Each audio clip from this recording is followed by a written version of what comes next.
veterinarian practices into their dream practice through hindsight, insight, and foresight. And today we want to talk a little bit more about the cats and dogs system that we rolled out last week. And again, this is unique to us. I've been working on it for several years and was finally able to pull the trigger on it. But one of the first things that we need to make sure when we're in practice and we're monitoring our finances, we want to do a comprehensive review and monitoring, not just a review, but monitor it. And we should probably, at the very least, monitor it on a weekly basis. And what does that look like? Part of it looks like reviewing your profit and your loss statement and kind of getting to know the numbers and the stories that it's telling you. And then the next part of it goes into the second step, which is the dogs portion, where we're driven outcome gains. So we're setting our goals. We are setting daily, weekly, monthly, 6 months, a year, 5 year. We're setting our goals. We're taking our time and we're saying, okay, if we're doing daily goals, today we want to accomplish this. Now, it may be something as simple as making sure all the exam rooms are cleaned out right after you see a patient. But again, that's going to lead into your efficiencies of your operations. And as I said, step one, the finances, leads into step two, because yes, we're going to have some financial goals as well as just some general goals for around the practice.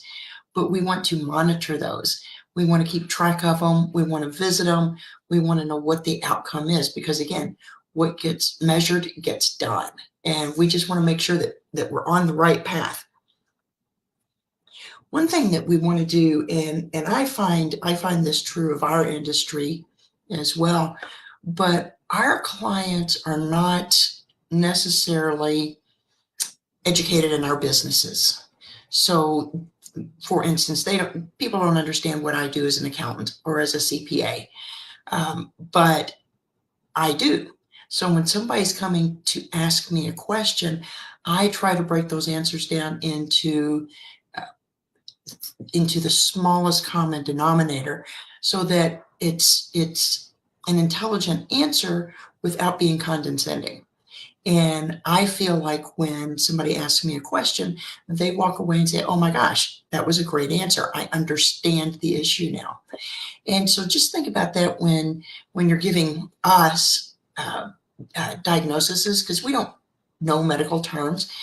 And also the other way to educate clients is maybe have an in-house education session, maybe once a year, maybe a newsletter, something that you can constantly educate your client on what you do as a veterinarian. That's only going to help improve your business. We want to take a look at the strategies and pricing diversifications. Now, I know who wants to raise prices. Everybody gripes about raising prices. And especially now that inflation may be going up, we've got some tariffs coming, prices are going to go up tremendously. But you have to be fair to yourself. If you're not taking care of yourself and your staff, then there's no way you can provide the quality service that you want to provide. Because if you're always stressing about money, you can't have your mind totally on that patient care. And that's why I got into niching down into veterinarians, because I want you guys to concentrate on patient care, not finances. I want to be your partner and help you walk that financial line without you having to stress about it. We've talked this one ad nauseum, but inventory control, always part of good financial management. And again, it's part of the cats and dogs system. We just like to move towards that, so that maybe we can step into just-in-time inventory, which is you can order your products like the day before you need them type thing. It's a phrase from Japanese automaker, just-in-time inventory. And it's excellent because you keep your inventory low and you keep your costs low. So smart way to do it. Investing in your team development and satisfaction. So we all know that if we don't have a great team, we really can't provide that service we want to provide. If people are unhappy at work, it bleeds into their work, into their actual performances and their interactions with the clients. Somebody's unhappy at work and they're like, client comes in, they're like, oh, God, not another client. What do you want? So, again, it's body language, it's voice, it's everything. So educate your employees, not just on customer service, but provide them, especially your tech nurses, uh, that if there's some continuing education they need, send them. It's a couple of bucks, a couple of $100. We can afford it. Just go ahead and send them. Let them enjoy the time and the space with other peers, and maybe they'll come back with some great ideas for their practice. So again, education and support of your colleagues, of your staff. Leveraging technology. It's ever present, isn't it? So new things coming out. There's AI for veterinarians, and I haven't seen a lot of it, but what I have seen is that it does help with some diagnoses. And it's a simple thing. You put in what you have, what you're seeing, maybe some lab work, maybe something visual that you saw, maybe something you palpitated, anything, any information you have, you can put into this AI system, and it will pop out with a possible diagnosis. And why is that good? Well, because it's almost instantaneous, for one thing. And secondly, it can get you thinking. We don't want to rely on that information as solid, because data should just be another seat at the table. It takes a person to make that decision. So you need to be able to look at whatever has been printed out and say, okay, might be that, makes sense.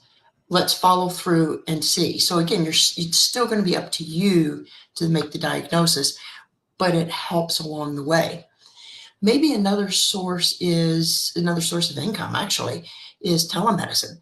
Have you thought about that? Because I know there are plenty of people, I'm in Kentucky, and I know there are plenty of people out within the state that may not have ready access to a veterinarian. And, I want to take care of my cat, my dog, whatever. Maybe if you had telemed, you could pop on and make a diagnosis. If it's, skin allergy, something like that. Another option for that would be, so I'm overprotective of my cats, I know that, but if I just have a follow-up to an appointment, instead of me and my cat being drug into the office, maybe we could pop on to a telemed and I could tell you what I'm seeing with the kitty, and you can say, that sounds great, that sounds fantastic, we're on the right path, or hey, I think I need you to come back in. But again, it's some options that you can provide your clients that I think they would be thrilled to have. In this day and age, when everybody's just pressed for time and back-to-back meetings, it seriously, it might just be something you want to think about. And again, back to the regular performance analysis. We want to take a look and make sure that everybody on our staff is doing what they're supposed to do. And of course, we as the owners need to set those goals, and we need to talk to them. We need to explain to our staff exactly our expectations. And when I'm saying expectations, you probably have some processes in place and you want to follow those processes because that's the way you're going to scale your business. However, we are human and we can make small tweaks. We don't want to change our process, but an individual might be in one process path as far as client communication goes and might be better at that than another employee. And this person, this staff member, might be more outgoing, might be able to talk more to the client. So even though you have processes, there's some wiggle room within those. So you want to allow people to have their own individuality while keeping the business on track. And again, I suggest that you have a 30-minute financial date with yourself and your profit and loss statement and your balance sheet and your cash flow. Again, I would recommend maybe late Friday afternoon, do away with your last appointment and take a seat and look at your financials. Or if you don't want to give up that revenue, which is an excellent option, we don't want to give up revenue. Find a time that is quiet during the week. Just take a look at your finances for the week. There are so many ways that we can incorporate that into our daily lives, weekly lives, so that we understand where we're going and how we're going to get there. Have a fantastic day, and we'll chat next time.